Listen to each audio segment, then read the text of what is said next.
Hey, it's Drew Neiser, and I'm here with three amazing CMOs with a Tuesday tip for CMOs from CMOs.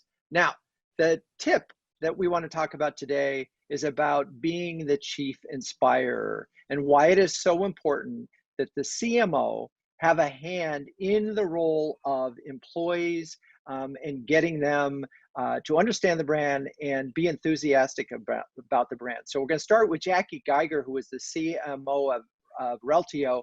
Jakki, what is your one tip for inspiring employees at Reltio?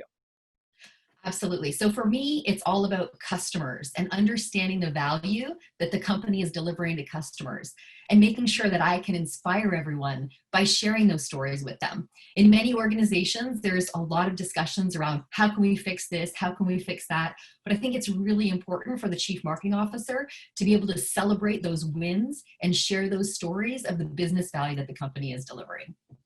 It's such an interesting point, and it's a way so we can see as an organization that we're actually moving the needle. One CMO said to me yesterday that she is actually the person who calls the client as part of the welcome team, and that they take it that one step further. But interesting. Okay, so when you are celebrating this, what specifically have you found works to spread the word among employees that this customer has come on and why we're excited about that? So I found there's a great forum for us, which is our weekly stand-up. So every Wednesday morning, the entire company gets together on Wednesday. And if I can, I'll interview a customer live. Or if I can't do that, I'll just share the story that I've heard from a conversation I recently had that specifically ties to the business value that we're able to deliver. And that I received a ton of positive feedback that's really motivating, inspiring. They had no idea that all their hard work has been paying off in this way. And what I like about that example, and I think is such a rich insight, is by having the customer there, it's very real. It's not just you, the CMO, being, I'm going to use the word that none of us want to use, which is cheerleader. It's really the customer saying and authenticating that your company was the right company for them. Okay, great. That's one. Celebrate customer wins. Okay, next up, Kathie Johnson, CMO of Talkdesk, and you've had extraordinary growth from a lot of over the last year or two. Kathie, what kinds of things, or what's your number one tip for inspiring employees at Talkdesk? Such a great question, Drew. When you think about the CMO is a natural storyteller and a natural communicator. So when you tie that to the fact that the CMO is also at the very heart of the business and really understands sort of all the tentacles that are going out across the business, one of the things we did at Talkdesk is we put internal comms under me. So as the CMO, how do you make sure that you get that energy, that passion, that storytelling, that sharing out across the entire organization? And the way we really started was, let's go find out what we're lacking today, and really went out and interviewed and surveyed the company to find out what was lacking in our internal comm. And then we built an entire program with different rollouts across the next about 4 months to really answer those asks from the team. Which is really so. I love the fact that you stepped up and took over internal comms. I do hear a lot of CMOs complaining about internal comms. I think as a skilled communicator, it really makes sense. I mean, it's a hard job already because you have so many things coming in. But it feels like if you can do that, then you can really make sure the brand is consistent, the purpose is clear, the values are clear, and so forth. The survey is an interesting part of this because it's such a soft thing. How have you found, what kinds of things are you doing with this survey to make you feel like you're moving the needle? Yeah, so we are consistently asking similar questions every month so we can really track our progress. We took the initial concerns around transparency, around sharing, around lack of communication as we grow, as you mentioned, at a large rate very quickly.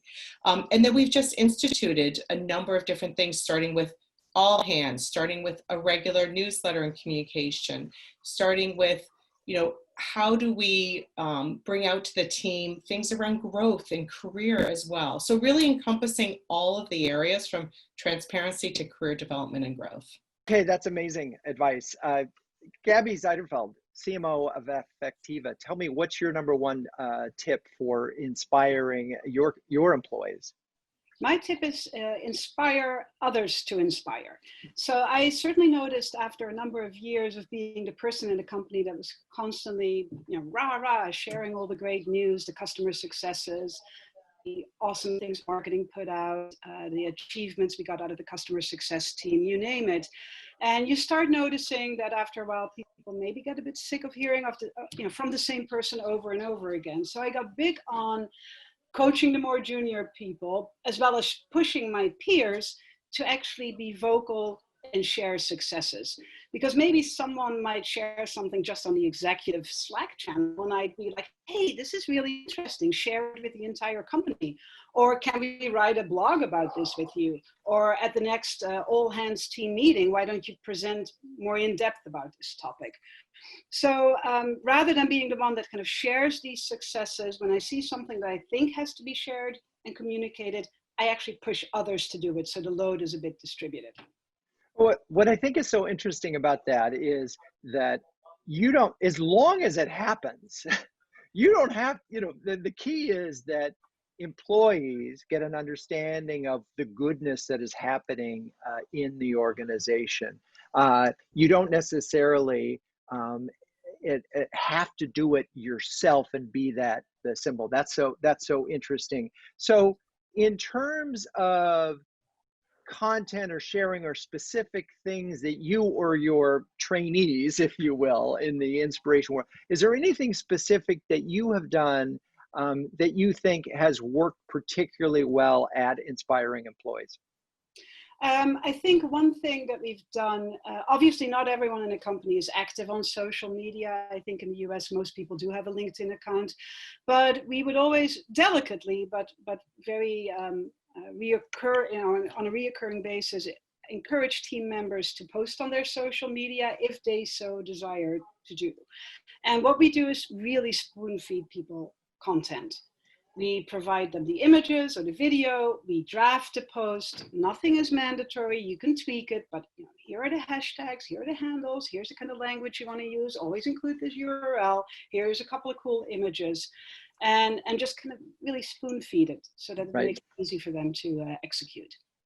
Okay, all right, there you have it. So if we're going to, first, we're accepting the responsibility as a CMO as being a chief inspirer, whether you personally are the one doing it, you're making sure that it happens. Two, you're celebrating your customers' successes, because obviously without customers, it's kind of hard to have a business, but everybody in the organization doesn't necessarily touch that sale. So it's great to celebrate it.